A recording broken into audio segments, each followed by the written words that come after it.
Hello students, let's start the concept of limit. So to understand these concepts, we need to work on three questions. So what are the three questions? First is, what is limit? First of all, we will be understanding what is limit, what we are meaning by this particular term limit in mathematics. Second, we have why limit, why we are studying this particular thing, what is the use of this. And third, how to evaluate limits. These are the three questions we will be working on to understand this particular concept of limits. So take these questions one by one. Let's first work on the question, what is limit? So while understanding this question, what is limit? First of all, we understand the meaning of the word limit. So in English language, we already know the meaning of limit is something at the extreme value where you can reach. This is the limit, an extreme value. But in mathematics, there is a slightly difference in this meaning. Like to understand this, what we do is we have a function fx equals to x square. We can take a function fx equals to x square, and with this function, let's draw it on the xy axis, x-axis and y-axis, so something like this. With this function, we are saying we have something, let's say x equals to 2. For x equals to 2, the value of the function is 4. So for x equals to 2, we have the value as x equals to y equals to 4. So fx will be equals to 4 for x equals to 2. So what we are seeing here, that if we take x equals to 2, we will be having 4. Now let us understand something we call as x tending to 2. We write as x tending to 2. Now what we mean by tending to 2? So by tending, we mean we are going towards 2. The value of x we are taking towards 2, but x is not equals to 2. Keep in mind, remember properly, constantly, every time, whenever x is tending to 2, then x is never equals to 2. It is very, very near to 2, but not equals to 2. To understand this in a better way, let us take one example. Let's try one experiment. Let's consider a thread. Consider a thread in mind, like the thread of length, let's say 1 meter. That's 100 centimeters. If I make that thread into half, it will be 50 centimeters. Then again, I will do that half. So it will become 25 centimeters. And then again half, it will be 12.5 centimeters. Then again half, then again half, then again half, then again half. I will keep it on, keep doing it. Then what you will see, what will happen? So you see the length of the thread will become smaller, smaller, smaller, smaller, smaller. So can you see the length is approaching towards 0, but can you see that it can be completely vanished by making half? If you will half it, so there is nothing in this world which we can divide by 2 to get 0 except 0, because there was some length, 100 centimeter was there.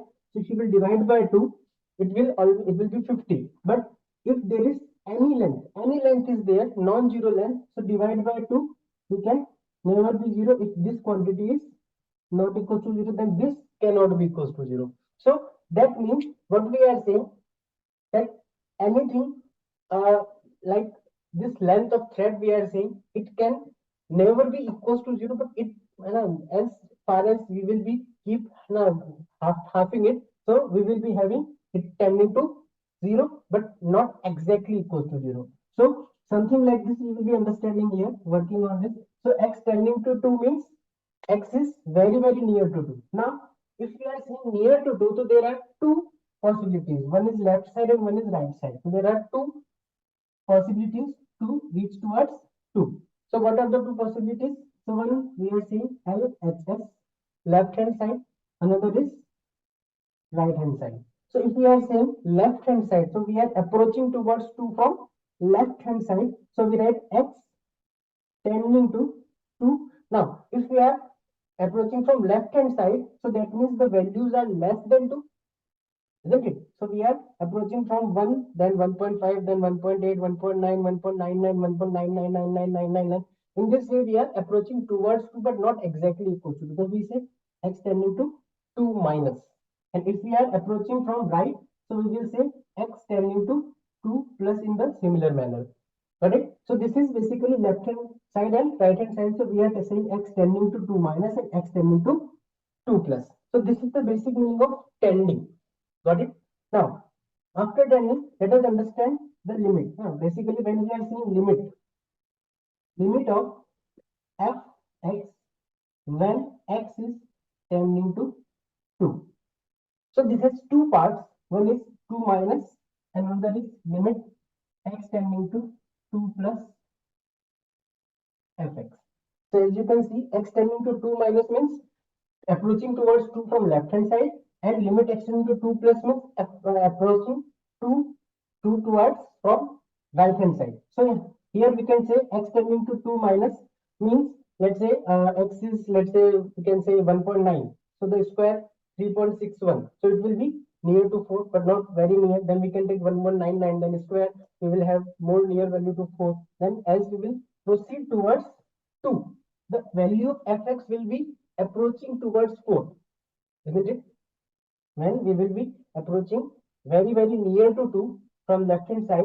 So the value of fx, the value of y here, extending to here.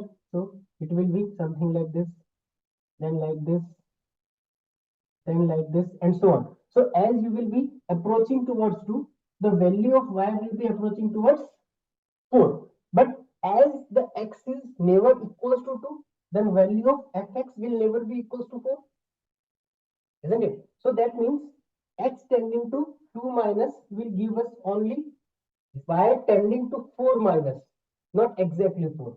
Now, this limit, what this limit is doing? This limit is considered as an operator which basically helps this function fx to achieve what it is trying to do. What I mean is, like x is tending towards 2. So when x is trying to go towards 2, then fx is also trying to reach towards 4. So limit sees that where the fx is trying to go. Now fx where it will be, it doesn't matter. It is like where it is tending to go. So we can see fx is tending towards 4. So basically limit value will be equals to 4. Now this is exactly 4. Fx value is tending, but the limit value is exact 4. Understood? Because limit says wherever you are tending towards, that value will be limit. That is we call as limiting value of this function for x tending to 2 minus. Now, with the same thing we can work with 2 plus.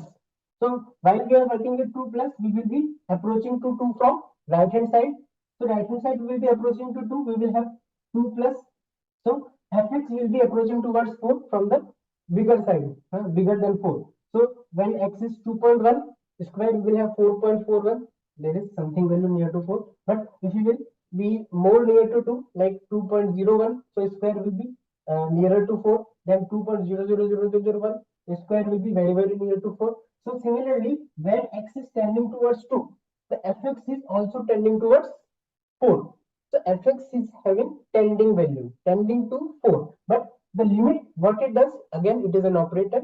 It sees that fx is trying to go towards a particular value. That value is 4. Fx is not at 4, but the limit says that function is going towards 4. The value will be 4. Got it? So this is left hand and this is right hand side. So basically we say this is left hand limit LHL and this is right hand limit RHL. Okay.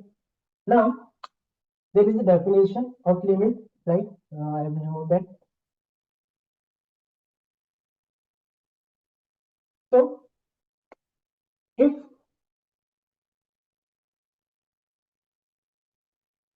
if a function fx is given, then limit x tending to a f of x exists only when